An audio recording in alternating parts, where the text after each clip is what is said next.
எங்கிலும் இருந்து இந்த நிகழ்வை பார்த்து கொண்டிருக்கின்ற சன் தொலைக்காட்சி நேயர்களுக்கு அன்பின் வணக்கம்.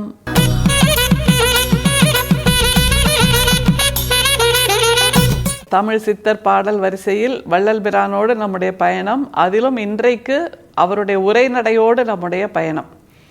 குறிப்பாக உபதேச குறிப்புகள் அப்படிங்கிற அந்த பகுதியை பற்றி நமக்கு நல்லா தெரியும்.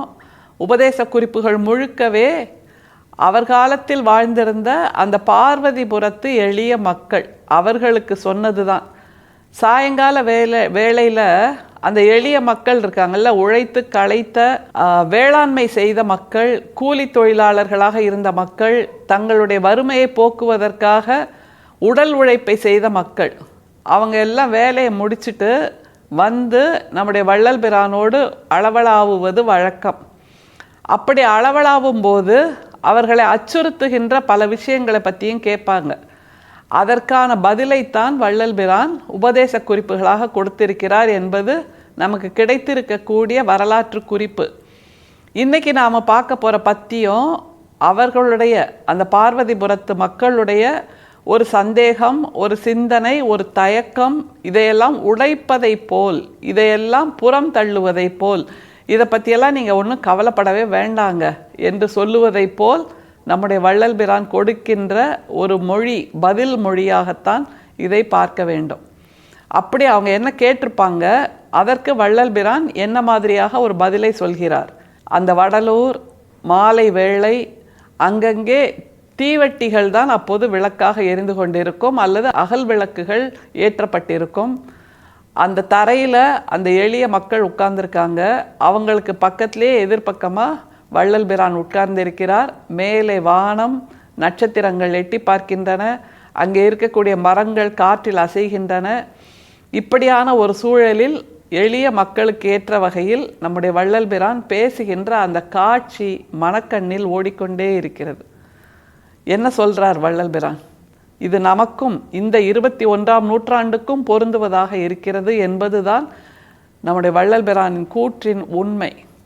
பார்க்கலாமா? வள்ளல் பிரானே பேசுவதை போன்ற ஒரு குரலை நாம் மனதில் உருவகித்து கொள்ளலாம். சமய தேவர்களை வழிபாடு செய்வது அவசியம் அல்ல.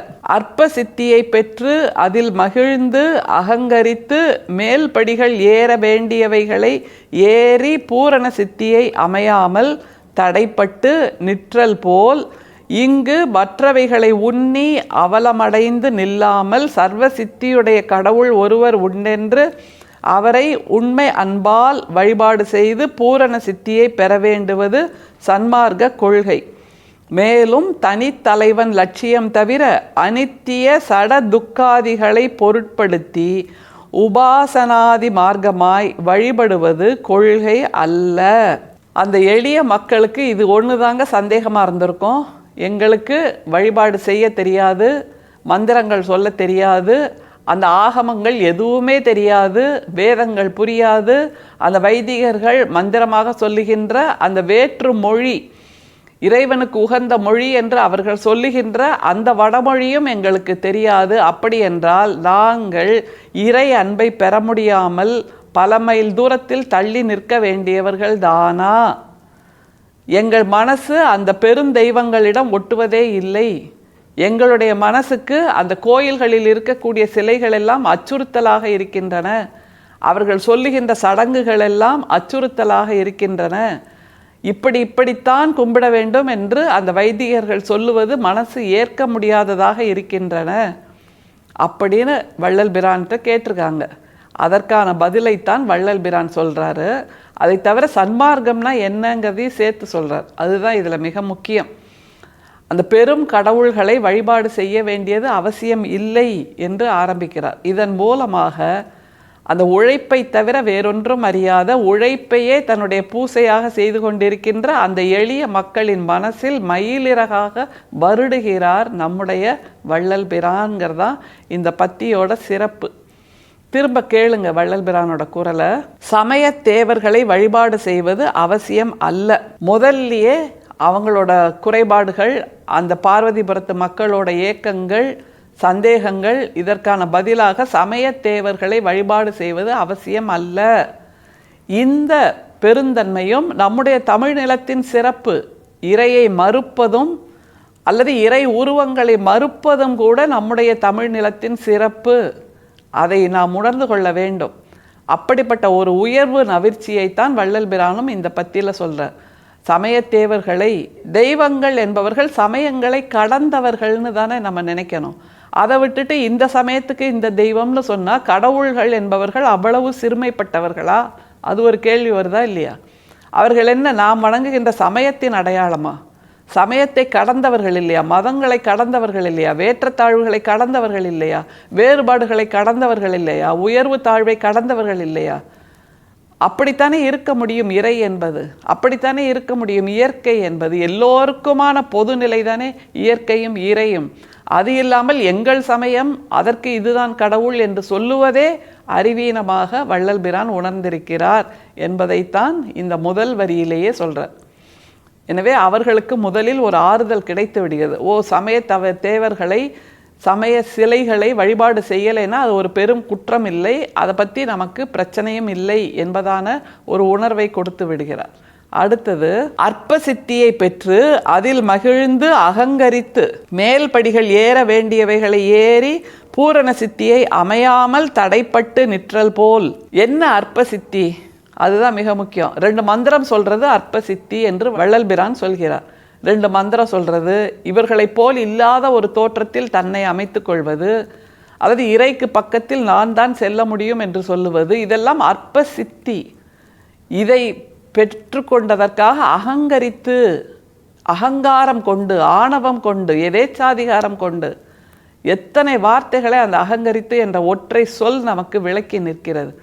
அதற்கு மேலே போக முடியாமல், அதற்கு மேல் சித்திகளை பெற முடியாமல், அதற்கு மேல் ஞானத்தை பெற முடியாமல் இந்த புறத்தோற்றத்தையோ அல்லது புரியாத மொழியையோ தன்னுடைய உயர்வு நவிர்ச்சியாக கொண்டு அகங்கரித்து கொண்டிருக்கின்றவர்களைப் போல் இல்லாமல் வள்ளல் பிரான் என்ன சொல்றாருன்னு பாருங்க. அடுத்ததுதான் மிக முக்கியம். இங்கு மற்றவைகளை உண்ணி அவலமடைந்து நில்லாமல் சர்வ சித்தியுடைய கடவுள் ஒருவர் உண்டென்று அவரை உண்மை அன்பால் வழிபாடு செய்து பூரண சித்தியை பெற வேண்டுவது சன்மார்க்க கொள்கை. இவ்வளவுதாங்க. சிம்பிள், ரொம்ப சிம்பிள். அந்த மொழி வேண்டாம், அந்த சிலைகள் வேண்டாம், அந்த மந்திரங்கள் வேண்டாம், அந்த வேதங்கள் வேண்டாம். உண்மை அன்புதான் தெய்வம் என்று வள்ளல் பிரான் சொல்லிக் கொடுக்கிறார்.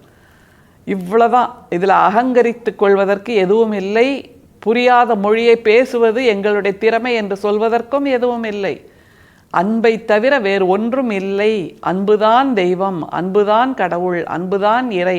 அன்பின் மொழிதான் உண்மையிலேயே மந்திரம், அன்பின் மொழிதான் உண்மையிலேயே பூசை, புனஸ்காரம் என்று வள்ளல் பிரான் சொல்றார். இதுதான் சன்மார்க்கம் என்றும் சொல்லுகிறார். அதுதான் ரொம்ப முக்கியம். அடுத்தது என்ன சொல்றார் பாருங்க. மேலும் தனித்தலைவன் லட்சியம் தவிர அனித்திய சட துக்காதிகளை பொருட்படுத்தி உபாசனாதி மார்க்கமாய் வழிபடுவது கொள்கை அல்ல. இதுதான் ரொம்ப முக்கியம். அந்த தனித்தலைவனுடைய கொள்கை என்பது அன்பு மட்டுமே. அதை செய்வதற்கு சடங்குகள் வேண்டாம், ஆகமங்கள் வேண்டாம், வழிபாட்டு முறைகள் வேண்டாம். இங்கே இப்படி விளக்கேற்றணும், அங்கே அப்படி விளக்கேற்றணும், எதுவுமே இல்லை. மனசில் விளக்கேற்றிக் கொள்ளுங்கள். சட துக்காதி அப்படிங்கிறார். அந்த சடங்குகள் எல்லாம் துக்கத்தை கொண்டு வருவனை தவிர உண்மையில் வெளிச்சத்தை கொண்டு வரவில்லை. அந்த விளக்குகள் ஏற்றப்பட வேண்டியது மலை உச்சியை தாண்டி மனசில் என்று வள்ளல் பிரான் சொல்லித் தருகிறார். எனவே வாதுகளை தவிர்த்து, வாதங்களை தவிர்த்து உள்ளதுதான் சுத்த சன்மார்க்கம் என்று ஒரு ஆறுதல் மொழியை சொல்கிறார் என்றால் இது வெறும் ஆறுதல் மொழி அல்ல. அதை தாண்டி நமக்கான கண்ணை திறந்து விடுகின்ற ஒளி மொழி என்று நிச்சயமாக சொல்லலாம். விழி மொழி என்றும் நிச்சயமாக சொல்லலாம். கண்ணை திறந்து வைத்திருக்கிறார் நம்முடைய வள்ளல் பிரான். இந்த பாதையில் பயணிப்போம். அன்பே பூசை, அனுசரணையே நமக்கான ஆகமம், இந்த உலகமே நமக்கான கோயில், இந்த உயிர்களே நமக்கான மந்திரங்கள். அவர்கள் மீது செலுத்துகின்ற அந்த பாசமும் நேசமும் மட்டும்தான் நம்முடைய இறை வழிபாடு. அதை தவிர உள்ளது எல்லாமே மேன்மேட், மனிதர்களால் உருவாக்கப்பட்ட சடங்குகள், சாஸ்திரங்கள், சம்பிரதாயங்களை தவிர அதில் உண்மை இல்லை என்று வள்ளல் பிரானே ஆணித்தரமாக சொல்லியிருக்கிறார். இன்னமும் ஆழ்ந்து யோசிப்போம்.